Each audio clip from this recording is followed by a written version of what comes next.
Αυτή η μηχανή έχει να πάρει μπροστά μπορεί και 15-20 χρόνια για αυτή. Ήταν παρατημένη σε ένα χωράφι, στις κεφαλιές. Στις κεφαλιές. Παπαγιάννη Τζορτζάκου. Μπράβο.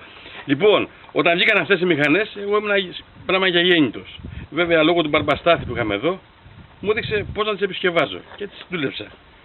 Πιστεύω ότι τεχνολογικά, εν συγκρίση με τις εποχές τους μηχανές, γερμανικές, Λίστερ, κάτι άλλες γερμανικές του κόλου, που πέρανε με καψούλα, αυτή έπαιρνε όπως ήταν στην άλλη, χωρίς τίποτα. Μία με τη μανιβέλα. Η άλλη ήταν καψούλα. Ήταν δηλαδή βοήθημα. Σε στείλε Παπαθανάση, βάζα καμπινέτο. Στάσω Τούρκο να γεμίσω. Αλλά η εξέλιξη μας έφαγε. Και από εκεί και πέρα ας καταλάβουν όλοι ότι ήταν Έλληνες. Ακριβώς. Όπως τα λες. Όπως τα λες. Οπότε, πότε ελπίζεις αυτή να την κάνεις έτσι κουκλή αστέρι όπως έχεις την άλλη? Περίπου σε 10 μέρες, έλα Χαράλαμπε να μας πεις πότε το φινίρισμα το αναλαβαίνει ο νεότερος. Ο νεότερος. Έλα Χαράλαμπε. Έλα Λαμπ. Έλα.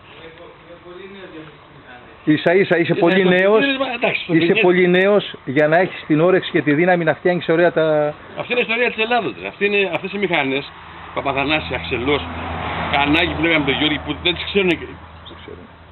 Ακόμα και μηχανικοί μεγάλοι πιστεύω. Πρέπει να τις έχεις ζήσει. Αυτές οι μηχανές, ειδικά αυτές οι μηχανές στο Εμαλκότσι, επειδή βγήκανε μέσω τραπέζης, ζήσανε χιλιάδες οικογένειες μετά από τον πόλεμο. Χιλιάδες οικογένειες. Όλοι είχαν μια μηχανή. Άπα στα πήγαινε δικά μας, μετά από το Μαγκάνι ήρθε η Εμαλκότσι. Έτσι, ακριβώς. Τέλειες μηχανές. Εμείς που το ξεκινήσαμε στο Καΐκι. Οπότε Λάμπη είσαι τυχερός που έχεις τέτοιο δάσκαλο δίπλα σου.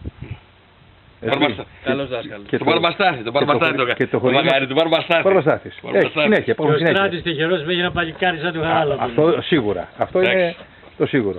Το γερανάκι μας και η μίζα μας δεν είναι εδώ.